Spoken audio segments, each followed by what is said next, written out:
آخر دل کے ہاتھوں مجبور ہو گیا تو لوگوں سے پوچھتا ہوا حضرت رابعہ بصری کے گھر جا پہنچا۔ آپ کہا کرتی تھی کہ دل کے دروازے ہمیشہ کھلے رکھو، کیا معلوم محبوب کس وقت دستک دے دے، مگر گھر کے دروازے بند رہوں یا کھلے ہوئے اس کی دانست میں برابر تھے۔ نوجوان کو خلاف توقع ان کا دروازہ کھلا ہوا ملا۔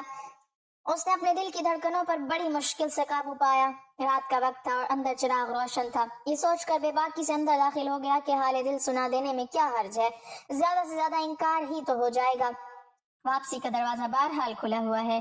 لیکن جب وہ اندر پہنچا تو وہاں کوئی نہیں تھا، البتہ چھت سے ایسی پرسوز آواز آ رہی تھی جیسے کوئی زیر لب ہجر کا رونا رو رہا ہو۔ نوجوان تیزی سے زینے پر چڑھ گیا۔ حضرت رابعہ بصری عشاء کی نماز سے فارغ ہو کر ثنا خوانی کر رہی تھی۔ پروردگار، ستارے روشن ہو گئے، لوگ سو گئے، بادشاہوں نے دروازے بند کر لیے، ہر محبوب اپنے محبوب سے میں راز و نیاز ہے اور میں تیرے سامنے کھڑی ہوں۔ نوجوان پر سکتہ طاری ہو گیا۔ اسی اثناء میں حضرت رابعہ بصری نے پلٹ کر اسے ایسی قہر آلود نظروں سے دیکھا کہ اس کی زبان گم ہو گئی۔ رابعہ بصری نے اس کے قریب آ کر پوچھا، کیا تم مجھ سے شادی کی درخواست کرنے آئے ہو؟ نوجوان نے لرزتے ہوئے ہاتھ سے اپنی زبان کی طرف اشارہ کیا کہ وہ بول نہیں سکتا۔ حضرت رابعہ بصری نے کہا، اس سے پہلے کہ زبان کی طرح تیرا دل بھی چپ ہو جائے، تو جس راستے سے آیا ہے اسی راستے سے لوٹ جا۔ وہ جوان صرف آنکھوں سے التجا کر سکتا تھا کہ نیک خاتون میری گویائی مجھے واپس دے دے، میں تیرے مرتبے سے واقف نہیں تھا، مجھ سے غلطی ہوئی، مجھے معاف کر دے۔ لا علمی ہمیشہ قابل معافی ہوتی ہے۔ اس کے خاموش آنسوؤں کے جواب میں حضرت رابعہ بصری نے کہا، نوجوان، تو نے اگر مجھ سے کوئی زیادتی کی ہوئی ہوتی تو میں تجھے یقیناً معاف کر دیتی۔ میں نے خود کو بہت پہلے اپنے رب کے حوالے کر دیا تھا۔ اب یہ معاملہ تیرے اور رب کے درمیان ہے، معافی مانگنا ہے تو اس سے مانگ۔ تو صدق کے دل سے توبہ کرنے کا ارادہ کرے تو شاید توبہ کی خاطر تیری زبان کھل جائے۔ یہ کہہ کر وہ نماز کے لیے کھڑی ہو گئی۔ نوجوان بھی بے اختیار سجدے میں گر گیا اور وہ رو رہا تھا۔ نامعلوم کب تک روتا رہا۔ جب اسے ہوش آیا تو زبان کھل چکی تھی اور توبہ توبہ کا ورد کر رہی تھی۔ بصرہ کے بازاروں میں سالہ سال تک ایک مجذوب گرمی، جاڑے اور برسات سے بے نیاز ہو کر دیوانہ وار توبہ توبہ کے نعرے لگاتا رہا۔ اس کے نعروں سے بصرہ کی راتیں گونج اٹھتی تھیں اور بچے صحن کے ماؤں کے سینوں سے دبک جاتے تھے۔ آخر ایک دن وہ مجذوب اچانک ہی کہیں غائب ہو گیا، پھر کبھی اس کا پتہ نہیں چلا۔ وہ مجذوب یہی مذکورہ جوان تھا جو حضرت رابعہ بصری کی بدولت ہی دربار خداوندی میں مقرب ٹھہرا۔ رابعہ بصری ایک بہت ہی نیک اور عابدہ زاہدہ خاتون تھی۔ آج لوگ ان کی عبادت کی مثالیں دیتے ہیں۔ جب ان کی وفات کا وقت قریب آیا تو ان کی شاگرد خواتین اور لڑکیاں ان کے ارد گرد بیٹھی تھیں۔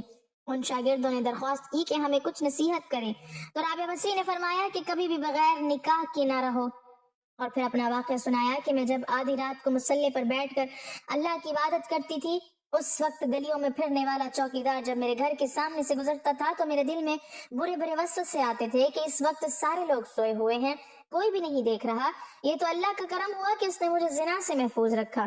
اس واقعے سے آپ اندازہ لگائیں کہ رابعہ بصری جیسی پاک دامن اور عابدہ زاہدہ خاتون کو ایسے وسوسے آ رہے ہیں تو آج کل کے اس گندے معاشرے میں جہاں ہر طرف بے حیائی، بے پردگی اور بے دینی کا ماحول غالب ہے، ایسے میں کون عورت ہے جو اپنے آپ کو بچائے گی؟ فرمایا، نکاح کے بغیر زندگی کا اسلام میں کوئی تصور نہیں۔ اللہ تعالیٰ کے نبی صلی اللہ علیہ وسلم نے بھی شادیاں کی اور بیک وقت 9 بیویاں چھوڑ کر انتقال فرمایا۔ اللہ تعالیٰ کے رسول صلی اللہ علیہ وسلم صبح کرتے اس حال میں کہ اہل و عیال کے پاس غربت کے باعث کھانے کو کچھ نہ ہوتا، اور شام کرتے تو بھی یہی حالت ہوتی، مگر اس کے باوجود 9 بیویاں چھوڑ کر انتقال فرمایا۔ اللہ تعالیٰ کے نبی صلی اللہ علیہ وسلم نے بغیر نکاح کے زندگی گزارنے سے منع فرمایا ہے۔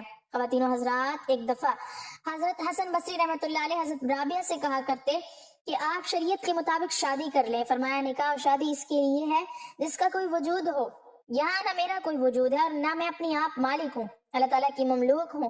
ایک دفعہ کچھ اور لوگوں نے بھی آپ سے کہا کہ آپ شادی کر لیجئے۔ فرمایا، اگر 3 فکروں سے مجھے بے فکر کر دیجئے تو میں ضرور شادی کر لوں گی۔ نمبر 1، کیا میں دنیا سے اپنا ایمان سلامت لے جاؤں گی؟ نمبر 2، روز محشر میرے دائیں ہاتھ میں ہی نام اعمال دیا جائے گا۔ نمبر 3، قیامت کے روز جب لوگ دائیں جانب سے جنت میں اور بائیں جانب سے دوزخ میں پہنچائے جائیں گے تو مجھے کس جانب سے پہنچایا جائے گا؟ لوگوں نے کہا کہ اس کا علم تو خدا ہی کو بھی ہے۔ فرمایا، تو پھر جیسے ہی اتنے عظیم افکار و امام پیش ہوں وہ بھلا کیا شوہر کر سکتی ہے؟ رابعہ بصری نے تقریباً 88 سال کی عمر پائی۔ آپ نے آخری سانس تک عشق الہی کی لذت و سرشاری کو اپنا شعار بنائے رکھا، یہاں تک کہ اپنی آخری سانس تک معبود حقیقی کی محبت کا دم بھرتی رہیں۔ آخری وقت آپ نے اپنے والی اور صوفی ساتھیوں کو بتایا کہ میرا محبوب و معبود ہمیشہ سے میرے ساتھ ہے۔ ناظرین، ہمیں حضرت رابعہ بصری کی زندگی سے یہ سبق ملتا ہے کہ اللہ کی پہچان کے دروازے مرد و عورت سب کے لیے کھلے ہیں۔ اللہ کی راہ پر حضور نبی اکرم صلی اللہ علیہ وسلم کے فرامین کی روشنی میں چلنا ہمارا کام ہے، باقی فضل و کرم کرنے والا ہے۔ رابعہ بصری رحمۃ اللہ علیہ کا بیشتر وقت نماز پڑھنے میں گزرتا تھا۔ ایک مرتبہ کوئی پریشان حال آدمی دعا کروانے کے لیے حاضر ہوا، دیکھا تو ظہر کی نماز پڑھنے میں مشغول تھی۔ جب فارغ ہوئی تو نوافل کی نیت باندھ لی۔ اسی طرح عصر کی نماز کا وقت ہو گیا، عصر کی نماز پڑھ کر تسبیح پڑھنے میں مشغول ہو گئی حتیٰ کہ مغرب ہو گئی۔ نماز مغرب ادا کرنے کے بعد اوابین کی نیت باندھ لی۔ اسی حال میں عشاء کی اذان ہو گئی، نماز عشاء کے بعد نفل کی نیت کر لی، رکوع اور سجدے میں مشغول رہی حتیٰ کہ فجر کی نماز کا وقت ہو گیا تو مناجات میں محو ہو گئی۔ بالآخر فجر کی نماز ادا کی تو تلاوت قرآن پاک میں مصروف ہو گئی۔ اس کے بعد اشراق کے نوافل ادا کیے تو بیٹھے بیٹھے تھوڑی دیر اونگ آ گئی۔ جب بیدار ہوئی تو رو رو کر دعا مانگنے لگی، اے اللہ، میں ایسی آنکھ سے تیری پناہ چاہتی ہوں جو نیند سے بھرتی ہی نہیں۔ رابعہ بصری رحمۃ اللہ علیہ بہت کم گفتگو کیا کرتی تھی، اکثر اوقات کوئی گفتگو کرنی ہوتی تو آیات قرآنی کا سہارا لے کر اپنا مطلب بیان کرتی۔ لوگوں نے پوچھا کہ آپ ایسا کیوں کرتی ہیں؟ جواب میں فرمایا، انسان جو کچھ بولتا ہے فرشتے اسے لکھتے رہتے ہیں، میں کوشش کرتی ہوں کہ قرآن مجید کی آیت کے سوا کچھ نہ بولوں۔ یہ احتیاط اس لیے ہے کہ کہیں میرے منہ سے غلط لفظ نہ نکل جائے اور فرشتے اسے لکھ لے، پھر مجھے محبوب حقیقی کے سامنے شرمندہ ہونا پڑے۔ ایک شخص نے رابعہ بصری رحمۃ اللہ علیہ کے سامنے دنیا کی بہت مذمت کی۔ آپ تھوڑی دیر سنتی رہی، پھر فرمایا، اٹھ چلا جا، تو نے اتنا وقت دنیا کی مذمت بیان کرنے میں لگا دیا، تجھے دنیا سے بہت محبت ہے، اگر کسی سے نفرت ہو تو اس کا تذکرہ بھی اچھا نہیں لگتا۔ ایک مرتبہ رابعہ بصری سے لوگوں نے پوچھا کہ ہم نے آپ کو کبھی ہنستے نہیں دیکھا، کیا وجہ ہے؟ آخر اللہ تعالیٰ نے انسان کو ہنسنے سے منع تو نہیں کیا۔ رابعہ بصری رحمۃ اللہ علیہ نے جواب دیا، بے شک اس نے منع تو نہیں فرمایا مگر مجھے اس کام کے لیے فرصت نہیں ہے۔ لوگوں نے حیرانی سے کہا کہ ہنسنے کے لیے بھی فرصت درکار ہوتی ہے؟ رابعہ بصری نے کہا، ہاں، دنیا میں وہی شخص ہنسا ہے جسے دل سے اطمینان حاصل ہو، اور میں ابھی اس نعمت سے محروم ہوں۔ حاضر مجلس نے درخواست کی کہ اپنی بات کی وضاحت فرما دیں۔ رابعہ بصری رحمۃ اللہ علیہ نے فرمایا، میں نے محبت کے لیے صرف ایک ہستی کا انتخاب کیا ہے اور وہ ہے اللہ تعالیٰ کی ذات۔ میں اس خوف سے روتی رہتی ہوں کہ کہیں میری زندگی بھر کی محنت ضائع نہ ہو جائے اور مرتے وقت مجھ سے یہ نہ کہہ دیا جائے کہ تو ہمارے لائق نہیں ہے۔ رابعہ بصری رحمۃ اللہ علیہ نے ساری زندگی کمانے پن میں گزار دی۔ ایک مرتبہ کچھ لوگوں نے اعتراض کیا، آپ لوگوں میں عارفہ کے نام سے مشہور ہیں مگر آپ نبی علیہ السلام کے نکاح والی سنت پر عمل نہیں کرتی۔ رابعہ بصری رحمۃ اللہ علیہ نے جواب میں فرمایا، مجھے 3 باتوں کا اندیشہ ہے، اگر تم مجھے ان اندیشوں سے نجات دلا دو تو میں آج ہی نکاح کر لوں گی۔ میرا پہلا اندیشہ یہ ہے کہ مرتے وقت ایمان سلامت لے جاؤں گی یا نہیں، دوسرا یہ کہ نام اعمال دائیں ہاتھ میں دیا جائے گا یا نہیں، تیسرا قیامت کے دن کچھ لوگ جنت میں جائیں گے، کچھ جہنم میں، تم لوگ بتاؤ کہ میں کس طرف جاؤں گی؟ لوگوں نے کہا، ہمیں کچھ معلوم نہیں ہے، بس اللہ تعالیٰ ہی بہتر جانتا ہے کہ کس کا کیا حشر ہوگا۔ رابعہ بصری رحمۃ اللہ علیہ نے انتہائی پرسوز لہجے میں فرمایا، تم خود ہی بتاؤ کہ جس عورت کو اس قدر غم ہو وہ شوہر کی خدمت کا بوجھ کیسے اٹھا سکتی ہے؟ ایک بار کسی شخص نے آپ کی ان تنہائی میں رہنے پر اعتراض کرتے ہوئے کہا، ذرا باہر نکل کر دیکھیں کہ کیسی بہار آئی ہوئی ہے۔ رابعہ بصری نے بے ساختہ جواب دیا، میرا کام سانے کو دیکھنا ہے، اس کی صنعت کو نہیں۔ ایک مرتبہ رابعہ بصری رحمۃ اللہ علیہ نے رات دن اپنے پانی سے روزہ رکھا اور پانی سے افطار کیا۔ گھر میں کھانے کے لیے روٹی کا ایک لقمہ بھی نہیں تھا۔ جب افطار کا وقت قریب ہوا تو آپ کو بھوک بہت زیادہ لگی۔ نفس نے آپ سے فریاد کی، رابعہ آخر تو کب تک مجھے بھوکا رکھے گی؟ ابھی آپ کے دل میں یہ خیال ہی گزرا تھا کہ کسی شخص نے دروازے پر دستک دی۔ آپ باہر تشریف لائیں تو ایک نیاز مند کھانا لے کر کھڑا تھا۔ رابعہ بصری رحمۃ اللہ علیہ نے کھانا قبول فرما لیا۔ نفس سے مخاطب ہو کر کہا، اللہ تعالیٰ نے کھانے کا انتظام کر دیا ہے، ابھی تیری خواہش پوری ہو جائے گی۔ یہ کہہ کر آپ نے کھانا رکھ دیا اور چراغ جلانے کے لیے اندر چلے گئے۔ واپس آئی تو دیکھا ایک بلی نے کھانے کے برتن الٹ دی اور زمین پر گرا ہوا کھانا کھا رہی ہے۔ رابعہ بصری رحمۃ اللہ علیہ بلی کو دیکھ کر مسکرائی اور فرمایا، شاید یہ کھانا تیرے لیے بھیجا گیا ہو، اطمینان سے کھا لو۔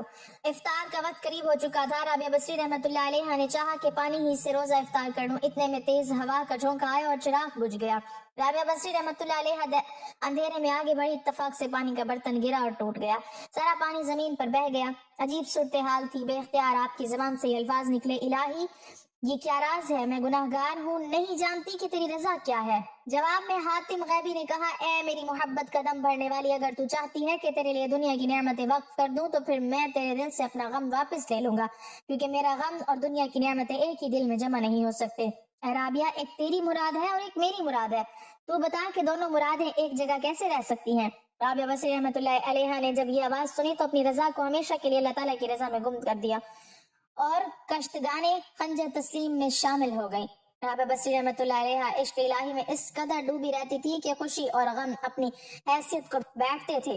آپ خوف و طمع سے بے نیاز ہو کر اللہ تعالیٰ کی عبادت کرنے کو پسند کرتی تھی۔ ایک بار آپ پر جذب کی کیفیت طاری ہوئی تو اہل بصرہ نے دیکھا کہ آپ ایک ہاتھ میں آگ اور دوسرے ہاتھ میں پانی لیے چلی جا رہی ہیں۔ لوگوں نے پوچھا یہ کیا ہے اور آپ کہاں جا رہی ہیں؟ رابعہ بصری رحمۃ اللہ علیہ نے کہا میں اس پانی سے دوزخ کو بجھانا چاہتی ہوں اور آگ سے جنت کو جلانا چاہتی ہوں تاکہ لوگ جنت و جہنم کے لالچ اور خوف سے اللہ تعالیٰ کی عبادت کریں۔ یہ رابعہ بصری کے جذب و مستی کی بات ہے، ورنہ عام مومنین کو قرآن مجید میں خوف و طمع دونوں حالتوں میں اللہ تعالیٰ کی عبادت کا حکم دیا گیا ہے۔ چنانچہ آپ نے ایک دفعہ مناجات میں کہا اے اللہ، اگر میں تیری عبادت دوزخ کے خوف سے کرتی ہوں تو مجھے دوزخ میں ہی ڈال دینا، اور اگر میں تیری عبادت جنت کے لیے کرتی ہوں تو مجھ پر جنت کو حرام کر دینا، اور اگر میری عبادت فقط تیری رضا کے لیے ہے تو مجھے اپنے دیدار سے ہرگز محروم نہ رکھنا۔ ایک مرتبہ آپ نے تہجد کے وقت مناجات کرتے ہوئے فریاد کی اے اللہ، رات آ گئی، دن چلا گیا، ستارے چمکنے لگے، دنیا کے بادشاہوں نے اپنے دروازے بند کر دیے، ایک دروازہ کھلا ہے، میں تجھ سے تجھی کو مانگتی ہوں۔ ایک مرتبہ آپ نے مناجات میں یہ دعا مانگی اے اللہ، جو آسمان کو زمین پر گرنے سے روکے ہوا ہے، شیطان کو مجھ پر مسلط ہونے سے روک دے۔ ایک مرتبہ ایک نوجوان آپ کی مجلس میں حاضر ہوا، اس نے سر پر پٹی باندھ رکھی تھی۔ آپ نے پوچھا تو اس نے بتایا کہ سر میں درد ہے اور پہلی مرتبہ ایسا ہوا ہے۔ آپ نے عمر پوچھی تو اس نے کہا 30 سال۔ آپ نے فرمایا کہ 30 سال تیرے سر میں درد نہ ہوا تو نے شکریہ کی پٹی تو کبھی نہ باندھی، پہلی مرتبہ درد ہوا، شکوے کی پٹی فوراً باندھ لی۔ وہ نوجوان یہ سن کر شرمندہ ہوا اور اس نے اپنے اندر صبر پیدا کرنے کی نیت کر لی۔ ایک مرتبہ کچھ لوگ آپ کی خدمت میں حاضر ہوئے اور کہنے لگے اللہ تعالیٰ نے مرد کو فضیلت بخشی ہے، ہمیشہ مرد ہی کو نبوت اور رسالت کا منصب عطا ہوا ہے، کسی عورت کو نبی نہیں بنایا گیا۔ رابعہ بصری نے کہا بے شک اللہ تعالیٰ کا یہی نظام ہے، مگر ایک بات غور سے سن لو کہ مردوں نے ہی خدا ہونے کا دعویٰ کیا ہے، کسی عورت نے آج تک خدائی دعویٰ نہیں کیا۔ ایک مرتبہ آپ اپنے عبادت خانے میں سوئی ہوئی تھی، ایک چور اندر داخل ہو گیا، اس نے دیکھا کہ صرف ایک چادر کے سوا کچھ موجود نہیں ہے، اس نے چادر اٹھائی اور جانے لگا، اچانک اس کی بینائی ضائع ہو گئی، اسے دروازہ نظر آنا بند ہو گیا، وہ گھبرا گیا، چادر اس کے ہاتھ سے نیچے گر گئی، اسے دروازہ دوبارہ نظر آنے لگا، اس نے سوچا یہاں سے نکل جاؤں، کہیں بینائی ہمیشہ کے لیے ضائع نہ ہو جائے۔ جب دروازے سے نکلا آواز آئی اگر ایک دوست سویا ہوا ہو تو دوسرا دوست جاگتا ہے۔ اللہ تعالیٰ کے خوف کا اس کے دل پر ایسا اثر ہوا کہ اس نے ہمیشہ کے لیے چوری سے توبہ کر لی۔ ایک مرتبہ رابعہ بصری رحمۃ اللہ علیہ کے ہاں 5 درویش حاضر ہوئے، کھانے کا وقت قریب تھا، چنانچہ رابعہ بصری رحمۃ اللہ علیہ نے خادمہ کو بلا کر پوچھا مہمانوں کو پیش کرنے کے لیے گھر میں کچھ موجود ہے؟ اس نے کہا صرف ایک روٹی موجود ہے۔ آپ نے فرمایا ایک روٹی 5 مہمانوں کے لیے ناکافی ہے۔ اتنے میں ایک سوالی نے دروازے پر صدا لگائی اور رابعہ بصری رحمۃ اللہ علیہ نے خادمہ سے کہا روٹی ضرورت مند کو دے دو۔ خادمہ نے حکم کی تعمیل کی، کچھ دیر بعد خادمہ نے بتایا کہ ایک شخص کھانا لے کر آیا ہے۔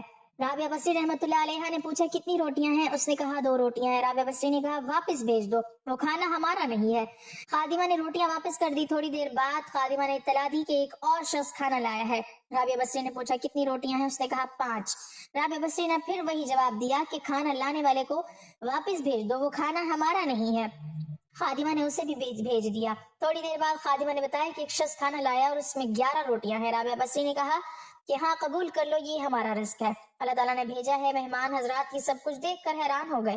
اتنے میں خادمہ نے دسترخوان پر کھانا لگا دیا۔ جب سب لوگ کھانا کھا چکے تو مہمانوں نے سوال پوچھا کہ آپ نے 2 مرتبہ کھانا واپس بھیج دیا، تیسری مرتبہ قبول کیا، اس میں کیا راز ہے؟ رابعہ بصری نے فرمایا اللہ رب العزت کا وعدہ ہے کہ دنیا میں 1 کے بدلے 10 اور آخرت میں 70 دوں گا۔ میں نے 1 روٹی خلوص نیت کے ساتھ سائل کو دی، مجھے یقین پکا تھا 1 کے بدلے میں 10 ملیں گے۔ پہلا شخص 2 روٹیاں لایا، دوسرا 5 لایا، میں سمجھ گئی کہ یہ ہمارا رزق نہیں ہے۔ تیسرا 11 روٹیاں لایا، 1 کے بدلے 10 اور 11ویں روٹی جو سائل کو دی تھی اللہ تعالیٰ نے وہ بھی واپس کر دی۔ اللہ تعالیٰ کی شان دیکھیے کہ اپنے وعدے کو پورا کر دکھایا۔ رابعہ بصری کی شان توکل کو دیکھ کر تمام درویش حیران ہو گئے۔ رابعہ بصری کی موت کا واقعہ بھی بڑا عجیب ہے۔ وفات سے پہلے لوگ عیادت کے لیے حاضر خدمت ہوئے۔ رابعہ بصری نے کہا فرشتوں کے لیے راستہ چھوڑ دو۔ لوگ باہر چلے گئے، کچھ دیر اندر گفتگو کی آوازیں آتی رہیں۔ جب خاموشی چھا گئی لوگوں نے دروازہ کھول کر دیکھا کہ رابعہ بصری دنیا سے اس طرح رخصت ہو چکی ہیں کہ جیسے ہوا کا جھونکا تیزی سے گزر جاتا ہے۔